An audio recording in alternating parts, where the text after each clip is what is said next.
All right, with Movsar Evloev beating Lerone Murphy, it only makes sense that they're going to match him up with Alexander Volkanovski. And why I'm so interested in this fight is because Volk is damn near 80 years old, but his performances seem to say otherwise. I mean, he looked like he was in his prime against Diego Lopez in the second fight. It felt like Diego didn't learn anything from the first, and if anything, he actually did way worse. The first one was like 3-2, and I think he didn't manage to win more than one round in the second fight. And I just don't think Movsar is going to make some of the same mistakes. And to be fair, I don't think he's going to have the same approach. His wrestling is a lot better than Diego Lopez. So if he has success with it, at least he doesn't have to stand with one of the greatest strikers of all time. Yeah, we can all blame it on Diego Lopez not being able to cut the cage, but when he went up against Gene Silva, it didn't seem like that was as much of an issue. Maybe it's because Gene knows how to fight aggressively, unlike Volk. Volk fights a lot better on the back foot. But still, man, I know styles make fights, but I don't know. Something's telling me that it was more about Volk's actual skill and ability to negate pressure fighters. And like I said in a previous video, if you're gonna come at Diego Lopez for not being able to cut the cage, which is partially true by the way, you have to keep that same energy with Max Holloway in his trilogy fight with Alexander Volkanovski. But clearly, we all know what the common denominator is here. Volk. Volk has exceptional elusive footwork. It's crazy. Even Ilya struggled with it in the first round. And then he knocked him out. But let's not talk about that, okay? We're talking about Volk versus Movsar Evloev. Now, I don't recommend anyone bets on this fight, and it's not that I think either of these fighters is incapable. No, far from it. In fact, it's the complete opposite, and the fact that there's an additional variable here. Volk is 80 years old, and we don't know at what point Father Time is going to catch up with him. But against someone like Movsar Evloev, we might be looking at that exact moment.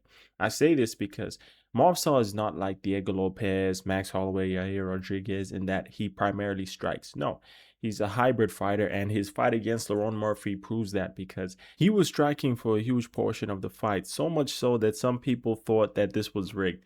Because if you remember, in the first two rounds, it was a kickboxing match. I don't think Movsar shot for even one takedown, or if he did, he didn't commit to it. And it made zero sense because I thought Lerone clearly won those.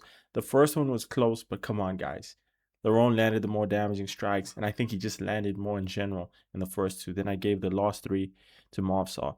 So my theory was that he was pacing himself because, you know, wrestling is quite tiresome. So he didn't want to finish his gas tank in the early rounds just to lose a kickboxing match in the last three. So if that was his plan, then I think he executed that very well.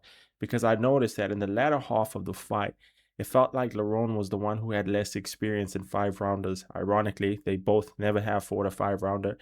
And he kind of gassed out. And that's why Movsar at some point was able to blitz him and overwhelm him, managing to land a cut above his eye. If you remember in the third round, when Lerone went back to his stool, he had a cut above his eye.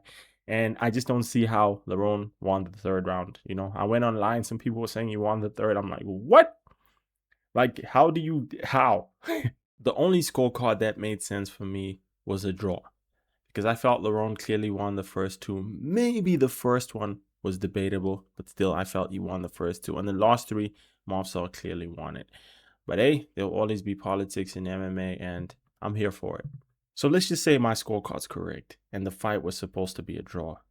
What does that say? What are we looking at here? We're looking at Movsar Evloev, who many viewed as a wrestler. I didn't. I always thought he was a hybrid fighter. I checked all his fights. I'm a huge fan of him. I watched his Dan Ige fight, Aljamain Sterling, Arnold Allen, and I thought he looked really good in the striking exchanges. He heard Dan Ige, he heard Arnold Allen, damn near knocked him. Movsar legit landed the hardest strike of the fight. If you remember, it was one of the early rounds, probably the second. He landed a stiff jab, and Arnold Allen damn near got dropped. Like, it's crazy to me. Arnold Allen is a really good striker. I don't think Gene Silva even heard him that much, so that was pretty surprising to me. Despite all of those previous performances, we're looking at someone who was viewed by many as a wrestler, winning some, if not most, of the striking exchanges against a seasoned kickboxer in Lerone Murphy. Is this enough evidence for us to believe that he is going to beat Alexander Volkanovski? One thing I've always firmly believed is that Alexander Volkanovski is a terrible matchup for Movsar Evloev.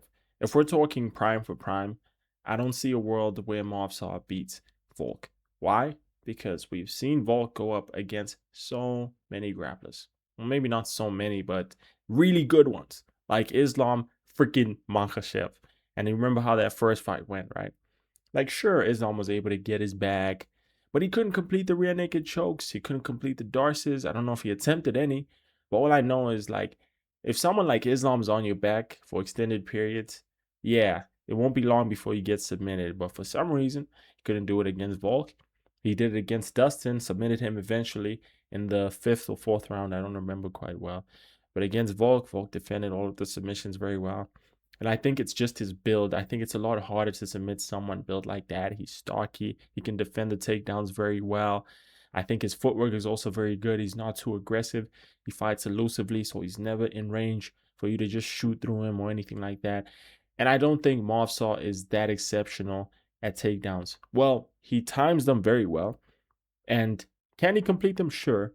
But usually they always get back up. It's the same thing over and over again. Here's a list of fighters that were always able to get back up after being taken down by Movsar Evloev. Lerone Murphy, Dan Ige, Diego Lopez, Aljamain Sterling, Arnold Allen. The list goes on. It's just something about his wrestling that doesn't enable him to just control his opponents on the ground.